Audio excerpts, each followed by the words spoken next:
Hello and welcome to the channel. Bayern Munich 4, Man United 3, a 7-goal thriller.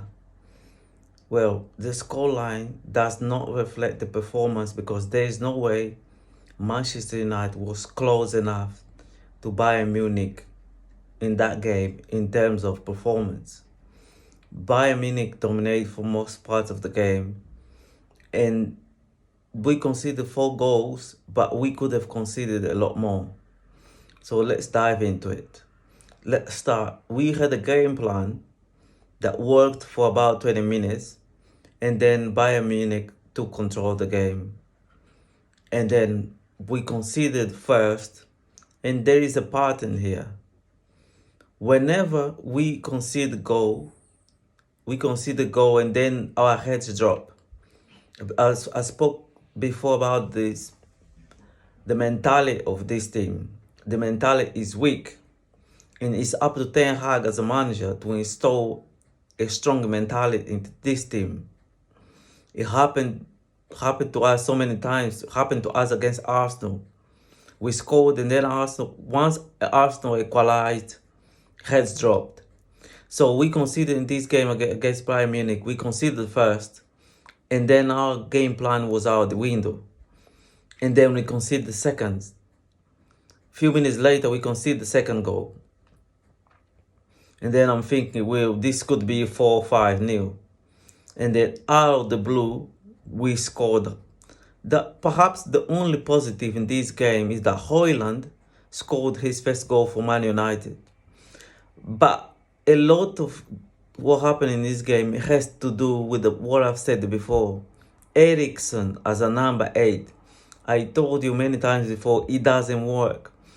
For most of his career, Eriksen played as a number 10.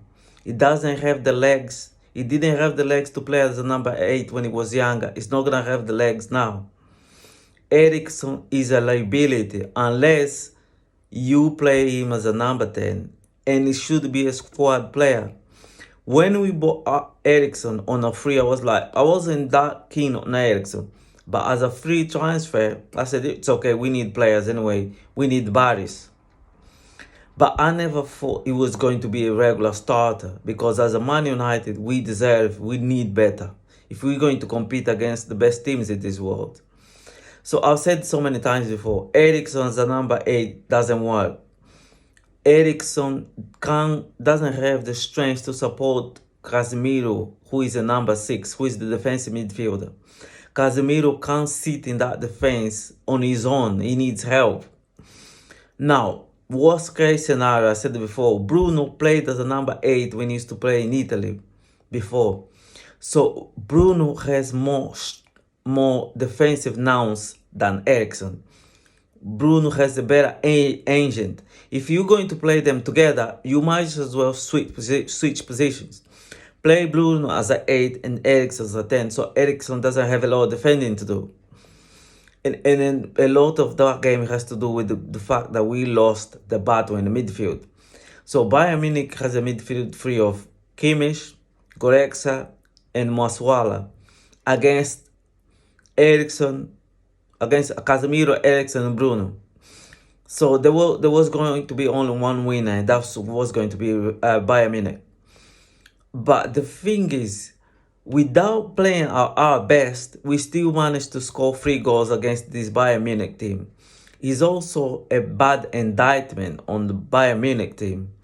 Because if they are conceding against 3 goals against a Man United team who is not that good, what is going to happen when Bayern Munich play against better teams like City, like Arsenal, like PSG? Anyways, still on Man United, right? So, Man United has a problem in the midfield, and my biggest issue is Ten Hag has not addressed this issue. We had the same issue last season. We got stuffed by Liverpool, we got stuffed by City, we got stuffed by Brentford. And the common denominator here is the weakness in the midfield. And the other thing as well, why don't you give the youngster a chance?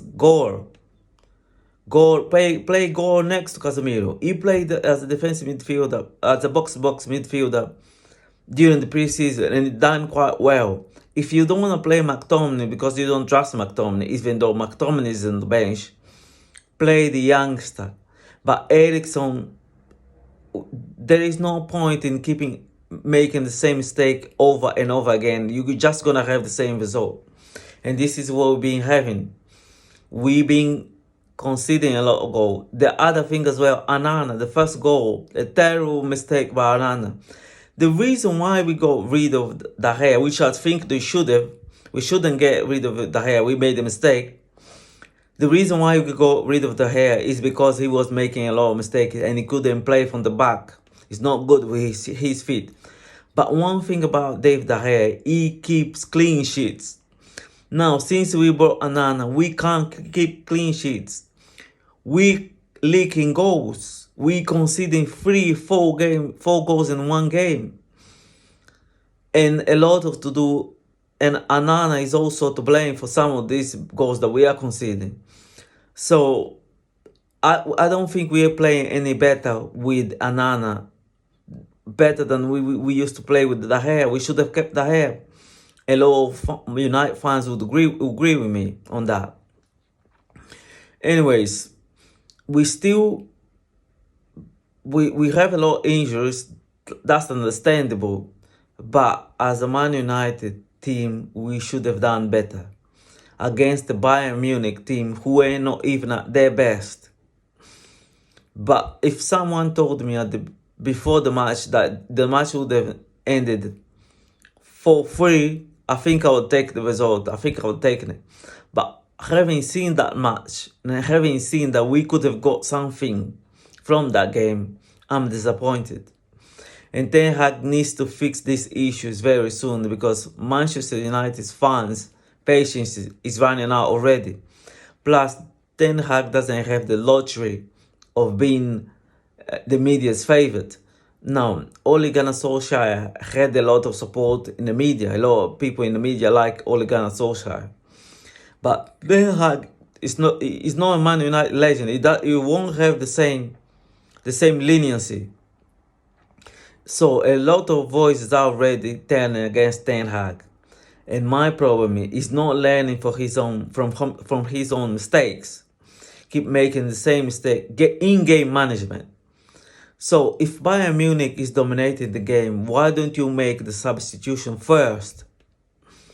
When Ten Hag sees the game is slipping away and he makes his substitutions too late. Another issue I have with Ten Hag is Rashford. Now, Rashford is a fantastic player, but when Rashford is having a bad game, Ten Hag is very reluctant to substitute Rashford. Why can't Rashford be substituted when he's having a bad game? Now, he took Højlund off. Why did he not take Rashford off instead? Højlund was the goal scorer, and Højlund was playing better than Rashford. Rashford, he wasn't having a good game at all. He wasn't having a good game. He should have been substituted. Anyway, positives. Højlund scored his first goal for Man United. Fantastic. We managed to score 3 goals against Bayern Munich, even though we were not at our best. That means we have goals in us. We have the potential to score goals. We have the ability to score goals. We just have to fix our midfield and our defense. Now, those are the only few positives I can take from this game. And on Onana's mistake, well, Ten Hag needs to encourage him so that it doesn't affect him going forward because we need him. So Onana needs to pick up himself up quickly and move on because we have another game coming up.